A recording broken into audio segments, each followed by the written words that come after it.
Sziasztok! Ebben a videóban megmutatom nektek, hogy én hogyan készítem el a kovászos kenyeremet. A legelejétől fogjuk kezdeni, ugyanis itt van kovász, amit szerintem már egy ilyen 7-8 napja nem etettem, tehát direkt gondoltam, hogy tényleg attól a ponttól mutassak meg mindent, amikor én is nekiállok és felkészülök arra, hogy egy pár nap múlva kovászos kenyerem legyen. Tehát megnézzük azt, hogy ebből hogyan lesz szép kovászos kenyér. Fogalmam sincs, hogy milyen hosszú lesz ez a videó, de mindenképpen idősávokat fogok beállítani nektek, tehát hogyha vannak lépések, amik jobban érdekelnek, akkor oda tudtok ugrani előre, tehát hogyha nem szeretnétek megnézni azt, hogy a legelején miket csinálok, hanem csak azt, hogy hogyan készítem el a kovászos kenyeret, akkor van rá lehetőség. És azt mindenképpen szeretném megjegyezni, hogy én csak másfél éve csinálok kovászos kenyeret, de azért is gondoltam, hogy megosztom veletek. Egyrészt már nagyon régóta kéritek, hogy legyen külön videó erről,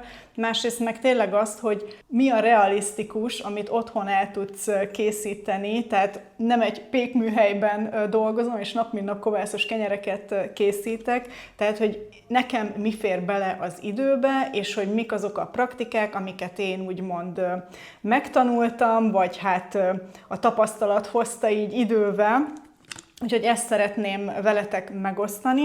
Tehát kezdjük azzal, hogy én mindig most már 2 kenyeret sütök egyszerre.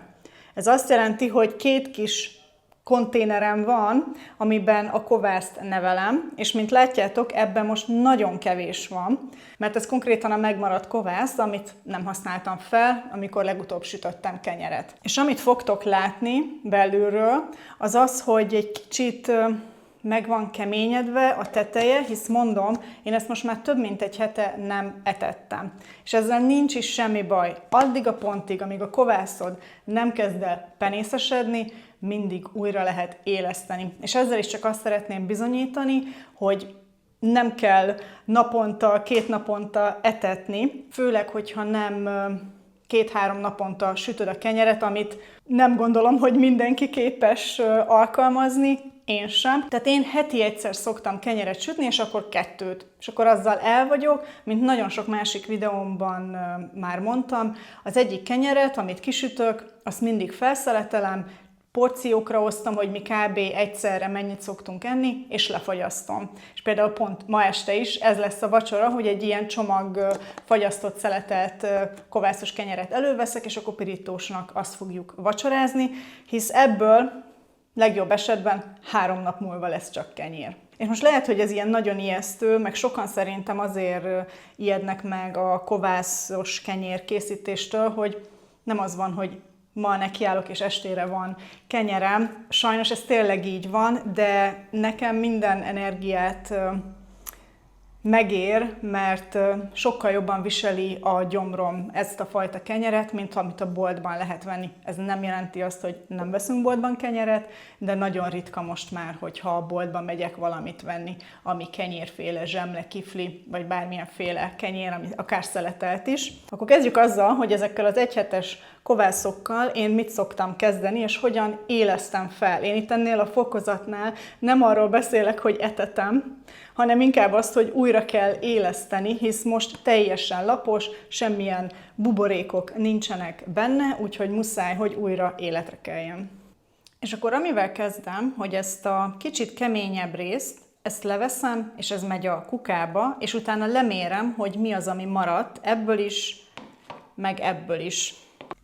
És akkor miután leszettem a tetejéről, tényleg csak vékonyan ezt a megkeményedett részt, akkor átrakom ebbe az üvegedénybe, hisz ennél sokkal több kovászra van szükség ahhoz, hogy kenyeret süssél, és lemérjük, hogy ez mennyi.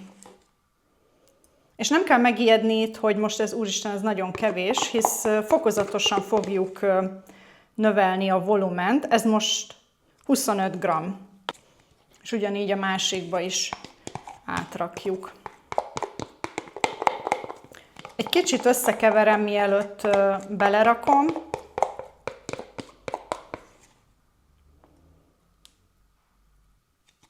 Jó, ez 26 g, tökéletes egyforma. A mérleg itt marad még, és az a lényeg, egy ilyen etetésnél, közben közelebb hozom, hogy lássátok is, Szóval az a lényeg egy ilyen etetésnél, amikor már nem tudom, egy hete nem nyúltál hozzá, hogy semmiképpen se 1/1 arányokkal etessünk, hanem most ez legyen az, hogy 25 g mindegyik, most ez az 1 g különbség nem okoz problémát, lenullázom a mérleget, és dupla annyi vizet és lisztet keverek hozzá. Na már most én általában a cellulisztet szoktam használni, de ehhez nem mindig jutok hozzá, ezért majd a kenyérsütésnél a gyermeinek a kenyérlisztjét használjuk, ezt is használtam már, teljesen megfelel, de azt kell, hogy mondjam, hogy azért egy kicsi különbség van, hogy ha ilyen lisztet használsz, de én azt gondolom, hogy ha elsőnek készítesz ilyesmit, teljesen jó a gyermeiféle búza, vagy hát kenyérliszt is. A lényeg az, hogy BL80-as liszt legyen. És akkor, mivel ez a cellulisztem meg van kezdve, ezzel fogjuk megetetni a kovászt. Én először mindig kimérem a lisztet, mert most már tudom, hogy ugyanannyi mennyiségre van szükség, tehát 50 g-ot fogok belerakni.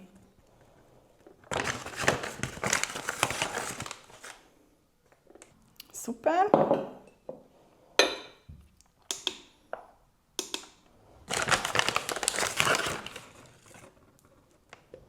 Úgyni, benne van az 50 g liszt mindegyikben, és akkor 50 g vizet rakok hozzá. Ami fontos, hogy lehet csapvíz, de mindenképpen szobahőmérsékletű víz legyen, tehát ne hideg víz és ne meleg víz menjen bele. Természetesen vannak, akik szűrik a vizet, meg hasonló. Én nem szoktam leszűrni a vizet, és akkor ezt is hozzáadagolom. Úgy, kimértem, és most mondhatjátok, hogy de hát miért nem egy üvegbe csinálok mindent, miért kenek össze kettőt. Megmondom őszintén, csak is azért, ha az egyik, nem tudom miért, megadná magát, akkor legyen egy tartalék. És most már így szoktam meg, hogy 2 külön edénykébe csinálom. És következő lépésként csak nagyon alaposan összekeverem. És igazából ilyen nokedli állagot kell kapni. Tényleg győződjünk meg róla, hogy a lisztet jól elkevertétek, vagy hát elkevertük. És ha most ugye kiszámoljátok, ez 100 g, tehát összesen 100 g liszt és víz, tehát 125 g van most benne, de konkrétan ennyire van amúgy szükség ahhoz, hogy a kenyeremet megsüssem, tehát ezt mindenképpen majd holnap még fogjuk növelni a volument, hogy ne az legyen, hogy nullára felhasználom az összes kovászomat, hisz akkor nem marad mit etetni. Tehát erre oda kell figyelni, hogy mindig több kovászt neveljél, mint amire szükséged van. És akkor csak, hogy megmutassam, tehát így néz ki. És a másikat is elkeverem. És igazából csak azért váltottam fakanára, mert mély az üveg, és ezzel a evőkanállal nem annyira kényelmes keverni. Félreteszem, és elkeverem.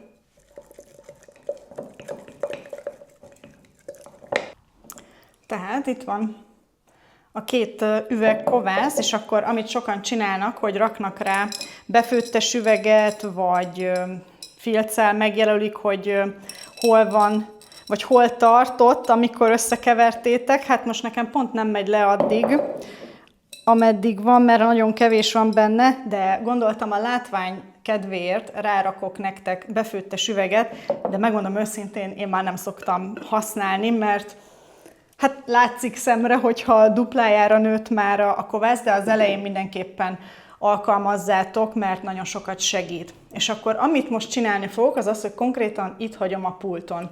Amúgy lehet, hogy azt az elején nem mondtam, hogy ami 7 napja megvan, az a hűtőben volt. Tehát, hogyha te nem akarsz a kovászoddal foglalkozni nap mint nap, akkor a hűtőbe tedd be. Ennek is majd ez lesz a sorsa, de először megvárjuk, hogy kezdjen el buborékokat formálni. Egy 7 napos kovászt élesztünk újra, és este 4:30 van, vagy délután 4:30, ki hogy látja, és meg fogom mutatni nektek, hogy mikor jön el az a pont, amikor elkezd buborékosodni. Na most természetesen ez függ attól is, hogy mennyire van meleg a konyhátokban, vagy sem, de legalább tud egy iránymutató lenni. Úgyhogy lehet, hogy sokáig tart, mire lesz kovászos kenyér, de amúgy maga a munka, amit bele kell tenni, az nem sok, hisz igazából türelemjáték az egész. Úgyhogy most így néznek ki, majd mutatok közelebbről is nektek képet, és akkor jelentkezem, nem tudom hány óra múlva, hogy akkor hol is tart, mert estére majd mindenképpen be fog menni a hűtőbe. Csak hogy adjak egy helyzetjelentést, jelenleg 2 óra telt el azóta, hogy megetettük a kovászt, és gondoltam, csak megmutatom, hogy igaz, még nem emelkedett olyan nagyot, de már látszik, hogy vannak buborékok, tehát él a kovász, de azért még bőven kell neki egy kis idő, hogy megemelkedjen, úgyhogy mindenképpen egy pár óra múlva szerintem bejelentkezek megint, és akkor megmutatom az akkori állapotot. Most ismételten eltelt 2 óra, és szerintem talán most már még jobban látszódik az, hogy milyen szép buborékos, illetve hogy a duplájára nőtt, mert most végre elérte már a befőttes gumit. Még szerintem egy órát fogom itt hagyni a pulton, és akkor utána mehet is a hűtőbe, úgyhogy kb. Egy 5 órát volt itt a pulton, miután megetettem, úgyhogy találkozunk reggel. Jó reggelt!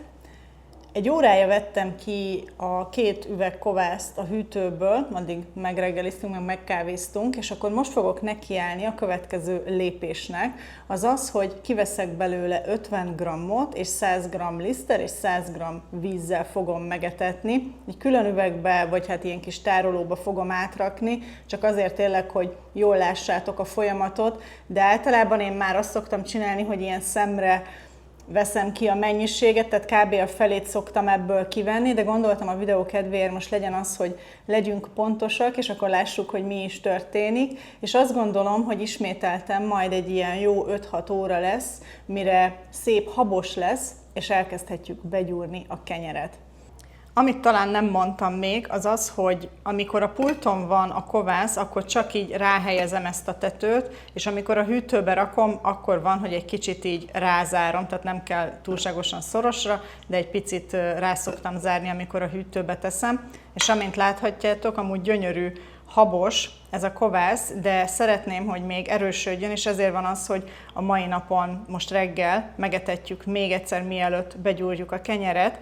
Amúgy, hogyha te 2-3 naponta, 3-4 naponta sütsz kenyeret, akkor igazából neked az első nap, ami tegnap történt számomra, az neked nem történik meg, hanem rögtön hasonló állagú kovászod van, és csak ma kell etest, hogy egy kicsit megerősíts. Tehát tényleg attól függ, hogy milyen gyakran sütsz kenyeret, annál ugye rövidebb vagy hosszabb a folyamat, mire feléleszted újra a kis kovászt. És akkor most újra ezeket a kis tartókáimat veszem elő, és ebbe fogom elhelyezni. Bőven elég ez a méret ehhez a mennyiséghez, amit ide bele fogok rakni. Lehet, hogy tényleg szinte a tetejéig feljön, de nem szoktam ennél nagyobb üveget használni erre a feladatra. És igen, sajnos ilyenkor veszteség van, mert ami ebben az üvegben megmaradt kovász, azt ki fogom dobni, de szerencsére most összegben ezek nem hatalmas összegek, főleg az elején most, amikor újra kell éleszteni, akkor muszáj, hogy erős kovász legyen, és majd igyekszem az üveget belülről is megmutatni nektek, hogy már most amúgy így, hogy egy jó 1 hetes kovászt etettem újra, milyen szép erős lett, tehát tényleg nem kell attól félni, hogyha egy hétig, vagy akár egy kicsit több, mint egy hétig nem nyúlsz hozzá, hogy akkor meghal a kovász. Na mindegy, szóval most 50 g-ot kiszedek, és az 50 g az olyan, hogy mivel azért ez egy elég nyúlékony massza, nem biztos, hogy teljesen gramra pontosan ki tudod mérni. Most én is például ez 52 g lett, mert hát pont így esett bele, most emiatt nem kell megijedni. És akkor ugyanezt megcsinálom a másikkal.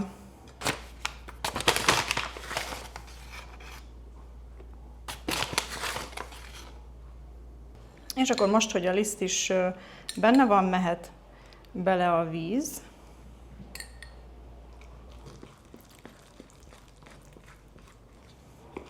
És mint mindig alaposan keverjük össze, tényleg győződjünk meg róla, hogy a liszt teljesen elkeveredett.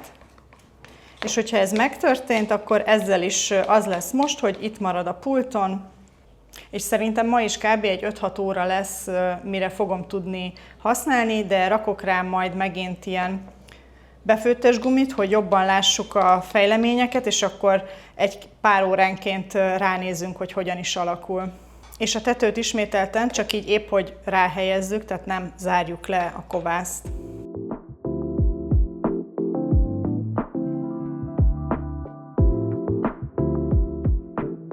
Kicsit több mint 6 óra telt el, és amint látjátok, gyönyörűen a duplájára megkeltek a kovászkáim.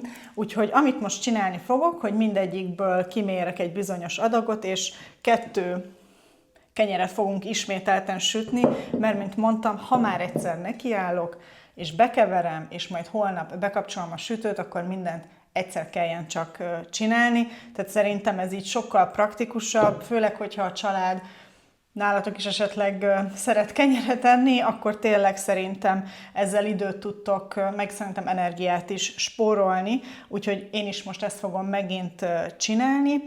A gyermeinek ezt a búzakenyérlisztjét fogom használni, és ezáltal a recept, amit használok, természetesen a leírásban is ott lesz minden, de fél kiló lisztet használok egy kenyérhez, tehát el is fogy nekem egy ilyen kiló most a bekeverés közben, mert akkor mondjuk a receptet, megy bele fél kiló liszt, megy bele 350 g víz, 2 teáskanál só, 125 g kovász, és ennyi.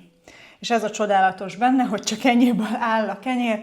Ha olyan kenyeret vesztek, ami csomagolt, és rá van írva, hogy mi van benne, érdemes megnézni a hátoldalát tényleg, mert hogyha vannak problémáid a emésztéssel, nem úgy viseli a gyomrod a kenyeret, akkor érdemes megnézni, hogy mi mindennel van tele, és lehet, hogy azzal van a gond. És tényleg, mint az elején is mondtam, nekem nagyon sokat számít az, hogyha kovászos kenyeret eszek, mert sokkal jobb érzés utána.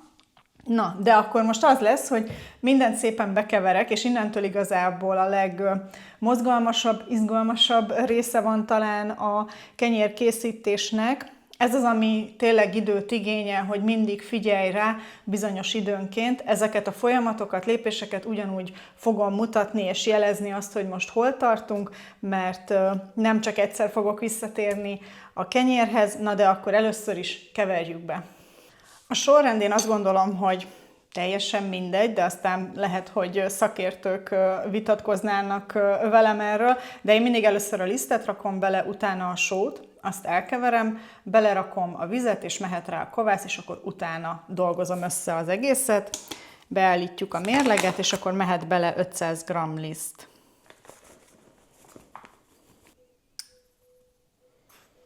Kettő teáskanál só, és akkor ezt egy kicsit elkeverem. Régen, vagy hát a legelején, amikor elkezdtem csinálni, akkor úgy tanították, hogy az első bekeverés után rakjam csak hozzá a sót, de utána számtalan olyan videót néztem, ahol már előre belerakják a sót, és így akkor biztos, hogy nem felejtem el, mert amikor a legelején csináltam a kenyeret, többször volt, hogy a sót kifelejtettem, amikor elkezdtem bedagasztani, hogy ja, ezt még hozzá kellett volna adni, és akkor csodálkoztam, hogy miért nincs íze a kenyérnek. Jöhet a víz.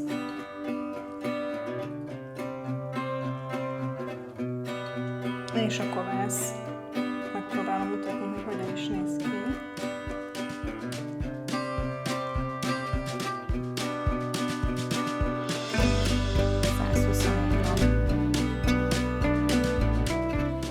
És akkor ebből kb.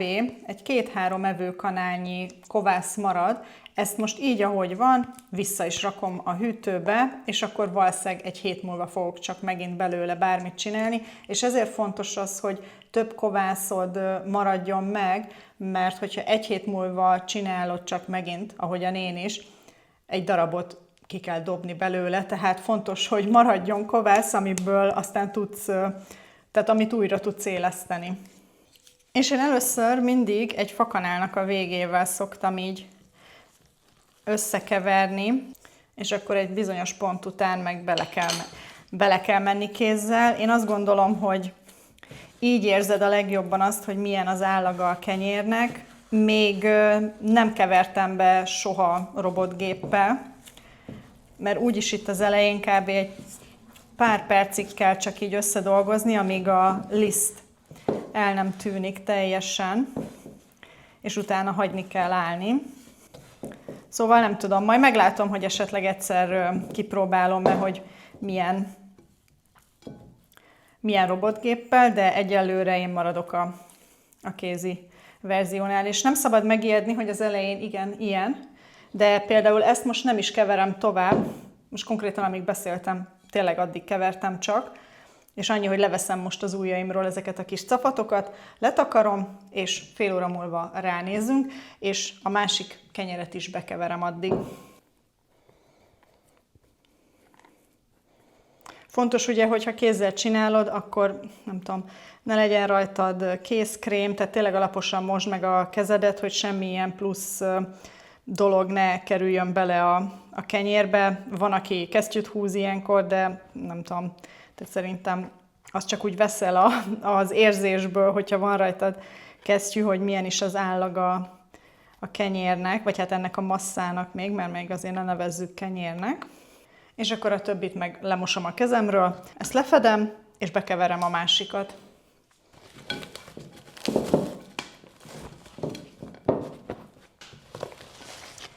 Eltelt fél óra, egyelőre semmi különbséget nem lehet látni. Amit most csinálni fogok, az, hogy jól bedagasztom, és egy kerek kis gombócot formálok belőle. És majd innentől kezdve, amikor 40 percenként ránézzünk, akkor fogjuk elkezdeni látni azt, hogy buborékosodik.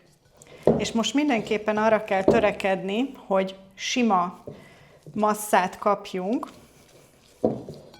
Egy picit a kezemet ilyenkor bevizezem, hogy könnyebben lehessen kezelni. Nem tudom pontosan, hogy magát ezt a technikát minek hívják, de így alá kell menni, és jól megmozgatni. Egy idő után rááll a kezetek, nekem sem állt rá az elején. A lényeg, hogy amint látjátok, pikpak, ilyen sima tésztát kaptok, és minimálisan ragad csak a tészta az ujjamra. Ez egyre kevésbé fog ragadni, ahogyan haladunk így idővel.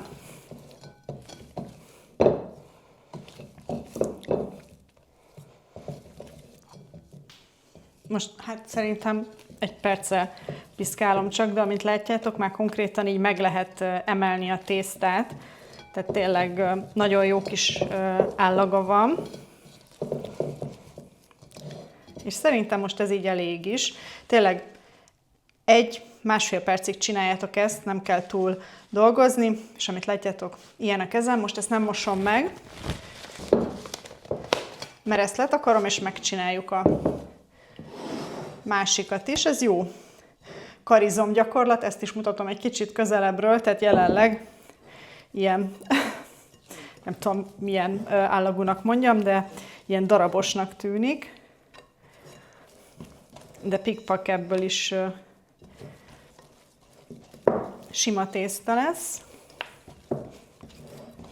És amúgy érződik az, hogy ma még mindig meleg van, ezért is van az, hogy már megint föl kellett kössem a hajamat, na mindegy, de hogy sokkal puhábbnak érzem a tésztát, mint például, ha ezt akkor csinálom, ha csak 20 fok van, vagy 22 fok van. Tehát tényleg nagyon sokat számít az, hogy milyen meleg van a konyhában. Annyi, hogy most ez egy picit lágyabb tészta lesz, de majd amikor berakjuk a szakajtóba este, akkor jobban be kell lisztezni, hogy ne ragadjon bele. És látjátok, miközben itt így magyarázok, már gyönyörű sima tészta lett belőle. És ezt is látjátok? Gyönyörűen meg lehet emelni. Jó. Akkor szerintem ezt is most így hagyom, és majd így idővel fogjuk látni a változást. Ezután, hogy így bedagasztottam, 4-szer fogom majd hajtogatni, úgyhogy így alányulok. Van ennek egy ilyen angol neve, nem tudom, hogy a magyar neve micsoda pontosan, de lényeg, hogy így meg kell feszíteni csak a tésztát, tehát ilyen erős dagasztást már nem fogok csinálni. Úgyhogy 40 perc múlva Ránézzünk ismét. Eltelt 40 perc, nézzünk rá, és igen, talán ti is látjátok egy kicsit, hogy vannak már helyek, ahol buborékos, ami nagyon jó, meg itt szépen szétterült, úgyhogy most azt a fajta hajtást csinálom, amivel igazából csak megnyújtogatom és feszesítem, és ismételten egy picit bevizezem a kezemet. Már gondolkodom rajta, hogy esetleg másik fajta tálkát szerezzek be, ami egy picit laposabb, vagy hát laposabb és szélesebb, hogy könnyebben be tudjak nyúlni alá. De amit látjátok, igazából csak ezt csinálom, hogy egy kicsit így megnyújtogatom. Biztos, hogy ezt profik másképp csinálják, de látjátok, tök jól eljön a táltól, meg azzal, hogy egy picit a kezemet is bevizeztem, tényleg szinte alig ragad a kezemhez. És ezt 2-3-szor így megcsinálom.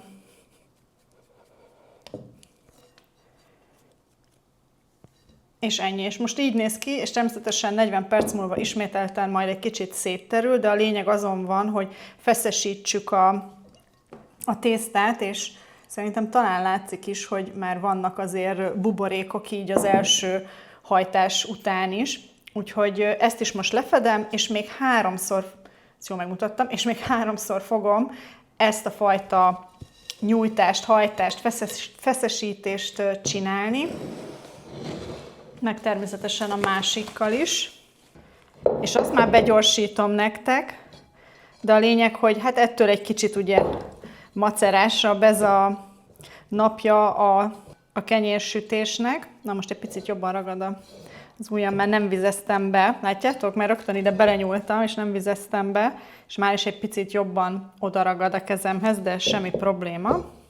A lényeg, hogy a tészta szépen eljön az edénytől. Úgyni. Nem tudom, mennyire látjátok, de talán látszik, hogy itt ilyen kis buborékok alakultak már ki, és akkor, mint mondtam, ezt most még 3-szor fogom megcsinálni 40 percenként, és utána tudjuk majd formázni, és a szakajtóba belerakni. Úgyhogy ezeket a lépéseket most egy kicsit felgyorsítom nektek.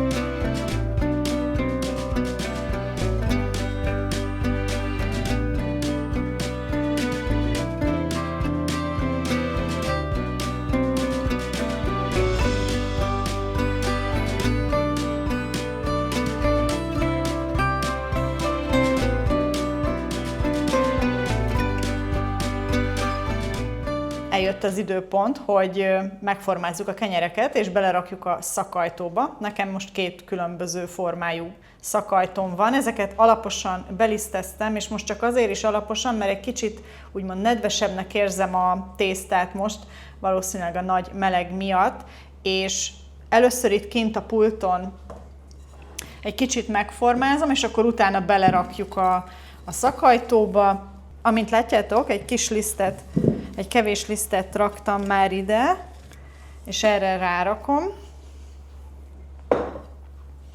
Formázás szempontjából is nagyon sokféle van a neten. Nekem is ez vált be, aminél egy kicsit így félbehajtjuk, egy picit kinyújtjuk, és utána feltekerjük. Ez igazából mindegyik formámhoz teljes mértékben megfelel, ezt szoktam alkalmazni.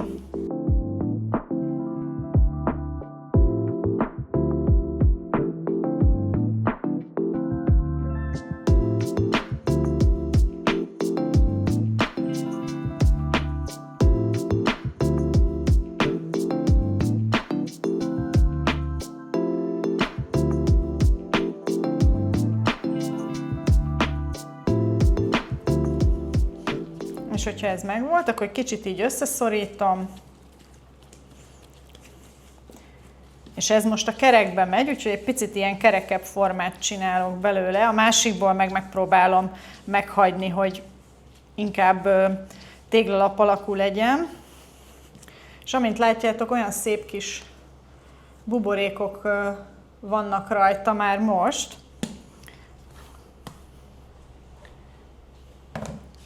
És belehelyezzük a szakajtóba. Itt is egy picit még így összecsipkedem, és akkor a tetejére is rakok egy kis lisztet, mert hát ugye majd ez ki lesz borítva innen, és akkor ezért fontos, hogy az alján is egy pici legyen.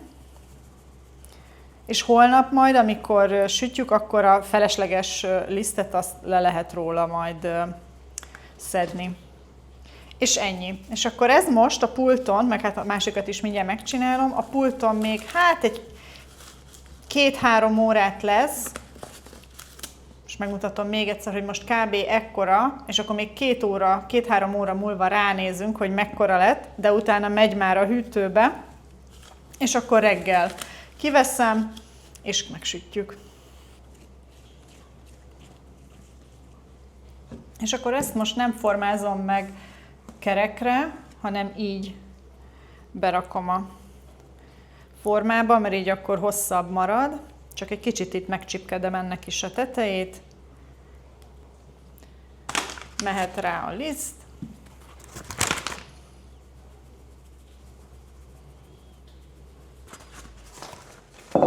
És ezt is most megnézzük, hogy mekkora, és akkor majd ránézzünk egy pár óra múlva.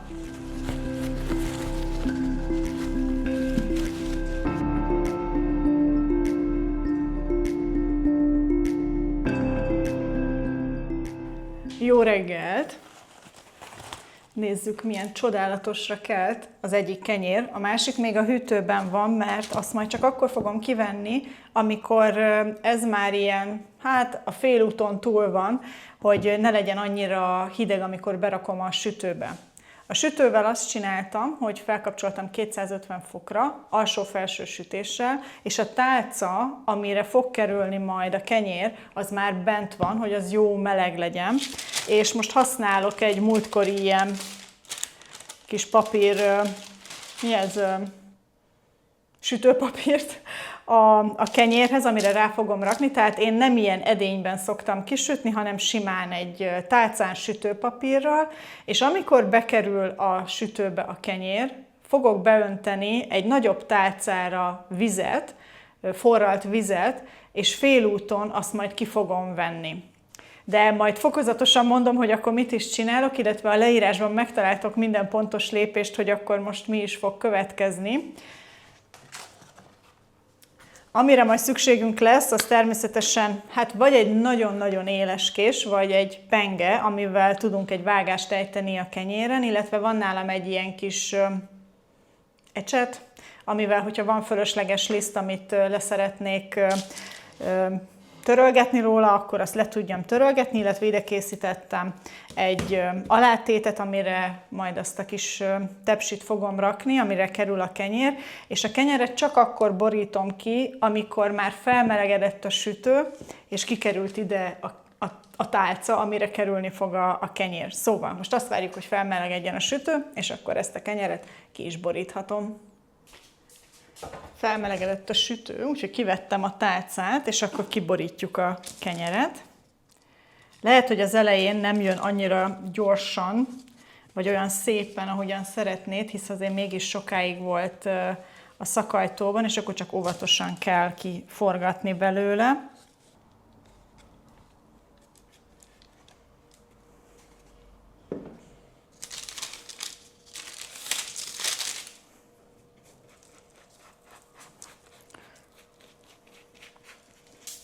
Kevés felesleges liszt volt rajta. Jó, és akkor általában, amikor ezt a hosszabb kenyeret csinálom, akkor csak egy ilyen átlós vágást ejtek rajta. Egyszer megint belemegyek, és elvileg nem kell majd már még egyszer a sütőben belevágni, az csak akkor szükséges, hogyha úgy érzitek, hogy mégsem kezdett el úgy kinyílni, ahogy szeretnétek, akkor egy 3-4 perccel később még simán lehet rajta vágást ejteni.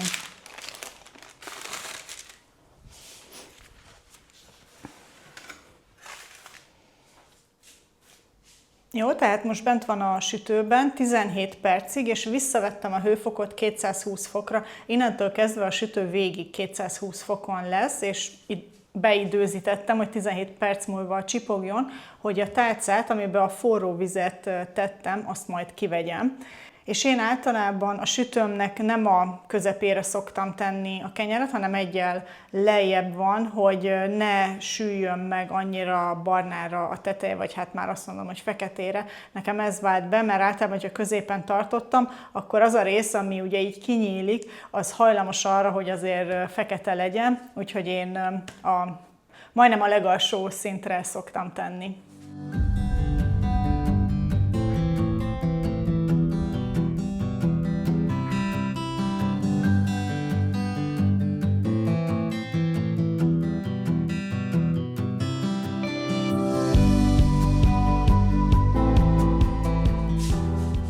Amint láthattátok, kivettem a tálcát, amiben a forró víz van, de majd ugyanez a tálca visszakerül, mielőtt a második kenyeret berakjuk, és akkor most még 17 percig fogom sütni, tehát összesen 34 percig sütjük 220 fokon, csak fél időnél ki kell venni ezt a vízgőzt, amit beletettünk.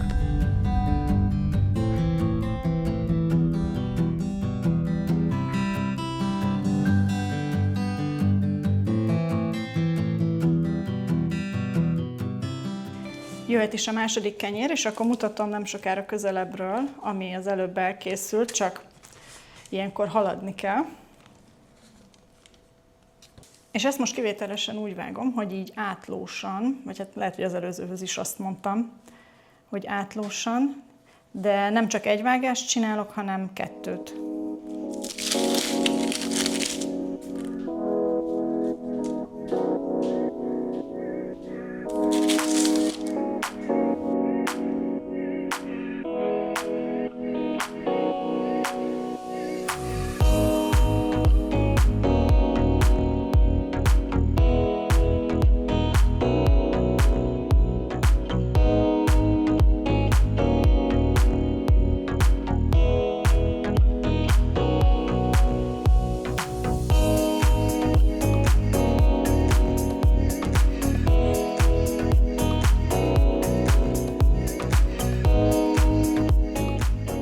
El is készültek a kenyerek, és ki is ült már, hogy bele tudjak vágni, hisz mondtam, az egyiket teljesen fel fogom majd szeletelni, és kiporciózva lefogyasztom, a másikat meg elkezdjük a ma este folyamán megenni, de mielőtt belevágok, még esetleg egy-két gondolatot, hogyha engedtek elmondani, mert szerintem fontos ezeket is megemlíteni. Az egyik az az, hogy amint látjátok, egyik kenyerem sem egyforma, mindegyik egy kicsit más, pedig ugyanazok az arányok, ugyanaz a hőmérséklet, de látjátok, hogy azért egy kicsit más lesz mégis valamiért, de én azt gondolom, hogy ezzel semmi probléma nincsen, ameddig egy nem nyers kenyeret sütöttél. Onnantól kezdve, ha te saját magad készítetted, tudod, mi van benne, szerintem annál tökéletesebb nem is lehet, tehát tényleg amiatt ne aggódjatok, hogy esetleg hogy néz ki, amíg belül nem nyers. A másik meg, hogy most tudom, ez a kovászos kenyérről szól, de igazából, ha te csak otthon magadnak sütöd a kenyeret, már az is egy hatalmas előny, mint hogy esetleg boltit vegyél, amiben nem tudod pontosan, hogy mi is van. Én most nem azt mondom, hogy minden bolti, ami Lidl, Aldi, Tesco meg a társai, az rossz, csak én a saját tapasztalatomból tudom, hogy nagyon sok kenyeret, amit ott fogyasztottam, nem annyira viseli el a gyomrom, és tényleg ezért álltam át arra, hogy saját magam készítsem itthon a kovászos kenyeret, vagy amik nem kovászos pék termékek, tehát legyen az zsemle, kifli, tortillalap, meg a társai. A lényeg az az, hogy ha néha van időd valamit otthon sütni, akkor szerintem teljes mértékben megéri, meg sokkal jobb íze is lesz. Illetve lehet, hogy a legelején kellett volna mondjam azt, hogy mivel nekem már saját kis kovászom van, én ezt másfél éve kaptam egy workshopon, lehet, hogy sokan kérdezitek, hogy de és kovászt hogyan készítek. Ehhez lent a leírásban találtok egy nagyon jó videót, mivel ezt én sem csináltam még saját magam, ezért inkább arra a videóra utalok, ami nagyon jól elmagyarázza ezt a folyamatot, és amúgy egyáltalán nem bonyolult, liszt meg víz kell hozzá, meg jó pár nap, de a lényeg, hogy nem agysebészet, illetve, hogyha nem szeretnéd otthon saját magad elkészíteni, és esetleg van a közeletekben kézműves pékség, ahol tudod jól, hogy ott helyben készítik a kovászos, tényleg kovászos kenyereket, pékárukat, akkor nyugodtan menjél be, és kérdezd meg, hogy van esetleg 50 g kovász felesleg, és biztos vagyok benne, hogy adnak. Vegyétek a bátorságot, és kérdezzétek meg, hogy van-e felesleges kovász, és biztos, hogy lesz.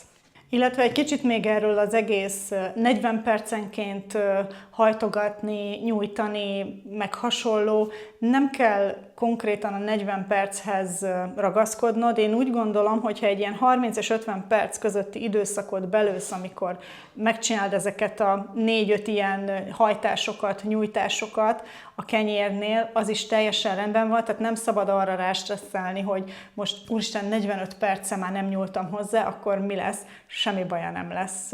Igazából csak az a fontos, hogy ne felejtsd el, és ne hagyd ott nem tudom 2 órára, és nem csináltad meg ezeket a lépéseket. Igazából csak ez a fontos, hogy legyen egy ilyen kis emlékeztető neked erre a pár órára, amikor jobban rá kell nézni és hajtogatni, hogy ne legyen elfelejtve, és hogy ez a része ez tényleg meg legyen csinálva.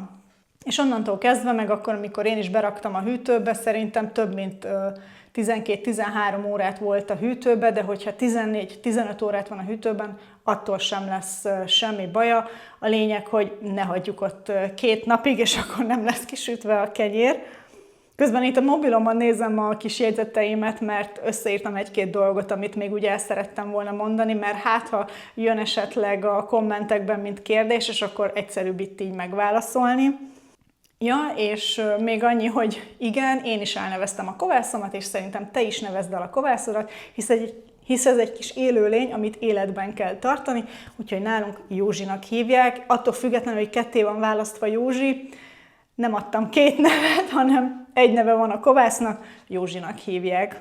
Írjátok meg kommentben, hogy nálatok milyen neve van a kovásznak, nagyon kíváncsi vagyok. Illetve, mint mondtam, a kenyér az, amit leginkább kovásszal készítek, de minden más ilyen pékárút, amit itthon eszünk, mint zsemle, kifli, bagel, tortillalap, meg hasonló, ezeket nem kovásszal készítem, tehát én is ugyanúgy sütőport vagy élesztőt, attól függ, hogy mit kell készíteni, azt használok, és majd szeretnék ezeknek is egy külön videót, hogy én miket készítek itthon magamnak. Természetesen írjátok meg kommentben, hogyha ti is szeretnétek, hogy legyen-e ilyen videó, de szeretnék ennek is egy külön videót dedikálni, mert biztos, hogy sokaknak hasznos, hogyha esetleg most szeretnétek nekiállni annak, hogy otthon ilyen dolgokat készítsetek, akkor legalább megvan egy videóban az egész. És természetesen, és utána mindjárt fel is vágjuk a kenyeret, mert tudom, hogy sokan ezt várjátok. Természetesen ettől függetlenül, hogy itthon sütöm magamnak a kenyeret, meg hasonló, nagyon szeretünk kézműves pékségekbe járni, és ilyen kézműves péksütiket enni leginkább, mert péksüti, tehát az édes verzióját ezeknek a dolgoknak nagyon ritkán csinálok, és nagyon szeretjük a kakaósséget, a túrosbuktát, meg a társait, és imádunk ilyen helyekre bemenni, amikor bent vagyunk a városban. Úgyhogy ha esetleg szeretnétek, hogy ilyen videó legyen, hogy ilyen kézműves pékségeket megyek körbe megnézni és kipróbálni, arról is amúgy nagyon szívesen csinálok videót, még akkor is, hogyha nem támogatott tartalom, mert hát önszántamból is szívesen elmegyek ezekre a helyekre. Na de Kata, én azt gondolom, hogy most már eleget beszéltél ebben a videóban, és nagyon remélem, hogy nem 40 perc lesz. Na mindegy, szóval felvágjuk az egyik kenyeret, megmutatom, és utána el is búcsúzom tőletek.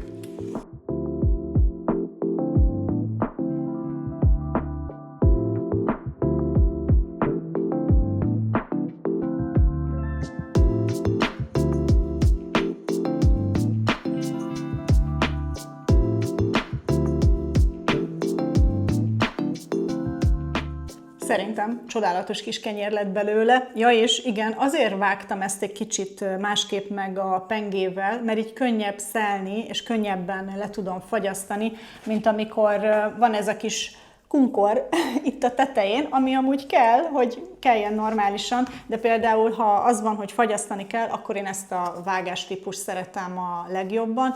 Úgyhogy ennyi lett volna ez a kovászos kenyér videó. Hát tényleg remélem, hogy elég érdekes lett, és hogy akár hasznosnak is találtátok, vagy csak örültetek, hogy végre egyszer így megmutattam részletesebben. Nagyon köszönöm, hogyha ideig végignéztétek a videót, és természetesen, hogyha tetszett, akkor lájkoljátok, hype-oljátok, kommenteljetek valamit, szívecskét, szoktatok-e sütni bármit.